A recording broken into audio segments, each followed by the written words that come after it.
Kerala lottery സമ്മാനങ്ങളുടെ എണ്ണം വർദ്ധിപ്പിക്കണമെന്ന് Kerala lottery agents and sellers association INTUC Ettumanoor നിയോജക മണ്ഡലം സമ്മേളനം ആവശ്യപ്പെട്ടു. ഏറ്റുമാനൂർ കോൺഗ്രസ് മണ്ഡലം കമ്മിറ്റി ഓഫീസ് ഓഡിറ്റോറിയത്തിൽ നടന്ന സമ്മേളനം സംസ്ഥാന പ്രസിഡന്റ് തോമസ് കല്ലാടൻ ഉദ്ഘാടനം ചെയ്തു. 1,08,00,000 ലോട്ടറി വിൽക്കുന്ന കേരളത്തിൽ വെറും 2,70,000 പേർക്ക് മാത്രമാണ് പ്രൈസ് ലഭിക്കുന്നതെന്ന് അദ്ദേഹം പറഞ്ഞു. 35 ലക്ഷം ലോട്ടറി വിറ്റിരുന്ന സമയത്ത് ഇതിന്റെ ഇരട്ടി സമ്മാനം കേരള സർക്കാർ നൽകിയിരുന്നു. ലോട്ടറി എണ്ണം 4 ഇരട്ടിയായി വർദ്ധിപ്പിക്കുകയും 30 രൂപയുടെ ലോട്ടറി 40 രൂപയാക്കി വർദ്ധിപ്പിക്കുകയും ചെയ്തിട്ടും തൊഴിലാളികൾക്ക് ലഭിച്ചുകൊണ്ടിരുന്ന കമ്മീഷൻ തുക 20% നിന്നും 25% കുറയ്ക്കുകയാണ് ഉണ്ടായതെന്നും അദ്ദേഹം പറഞ്ഞു. രണ്ടാമത് മൂന്നാമത് നടക്കും, ആരും അറിയുന്നില്ല. അവരുടെയൊക്കെ പേര് 2,000, 3,000, 4,000 ടിക്കറ്റ് വാങ്ങുന്നു. ആ കടയിൽ ചെന്നിട്ട് ഞങ്ങൾക്കൊരു 100 ടിക്കറ്റ് വേണം എന്ന് പറയുമ്പോൾ ഈ ആളിന് 100 ടിക്കറ്റ് 50 100 50 ഉള്ളെന്ന് പറയുന്നു, അത് കൊടുക്കുന്നു.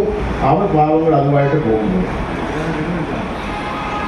അപ്പൊ പാവപ്പെട്ട ആളുകൾ ചേരേണ്ട ക്ഷേമനിധിയില് അവർ പൈസ അടച്ച് അവർക്ക് ആനുകൂല്യം കിട്ടുന്ന സ്ഥലത്ത് കച്ചവടക്കാർക്ക് ഈ സൗകര്യം കൊടുത്തിട്ട് അവർക്ക് കൊണ്ട് ആളുകളെ ചേർപ്പിച്ച് അവർക്ക് ഇഷ്ടം പോലെ ടിക്കറ്റ് എടുത്ത് അത് വിദേശത്തേക്കും മറ്റ് രാജ്യങ്ങളിലേക്കും മറ്റ് സംസ്ഥാനങ്ങളിലേക്കും വാട്സപ്പായിട്ടും ഇമെയിലായിട്ടും ഓൺലൈനായിട്ടും വിറ്റ് കച്ചവടം നടത്തുന്ന ഒരു രാഷ്ട്രീയ സാഹചര്യം സൃഷ്ടിച്ചുകൊണ്ടാണ് ഇവിടുത്തെ ട്രേഡ് യൂണിയൻ നേതാക്കന്മാർ തൊഴിലാളികളെ സഹായിക്കാനെന്ന് പേരിരിക്കുന്ന ട്രേഡ് യൂണിയൻ നേതാക്കന്മാർ ഈ ലോട്ടറി മേഖലയിൽ പ്രവർത്തിച്ചുകൊണ്ടിരിക്കുന്നത് ഞാൻ ആരോപിക്കുന്നു. സമ്മാനങ്ങളുടെ എണ്ണം വർദ്ധിപ്പിച്ചില്ലെങ്കിൽ ഈ മേഖല നിന്നുപോകുമെന്നും തോമസ് കല്ലാടൻ അഭിപ്രായപ്പെട്ടു. ലോട്ടറി മേഖല നിലനിൽക്കണമെങ്കിൽ സമ്മാനങ്ങളുടെ എണ്ണം അടിയന്തിരമായി വർദ്ധിപ്പിക്കണമെന്നും ആവശ്യമുയർന്നു.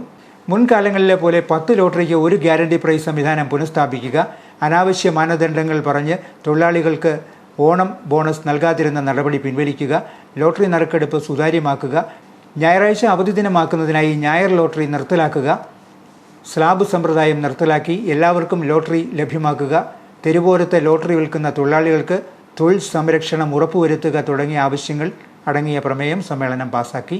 നിയോജക മണ്ഡലം പ്രസിഡന്റ് വിഷ്ണു ചെമ്മുണ്ടവള്ളി അധ്യക്ഷനായിരുന്നു. ജില്ലാ പ്രസിഡന്റ് KG ഹരിദാസ് മുഖ്യപ്രഭാഷണം നടത്തി.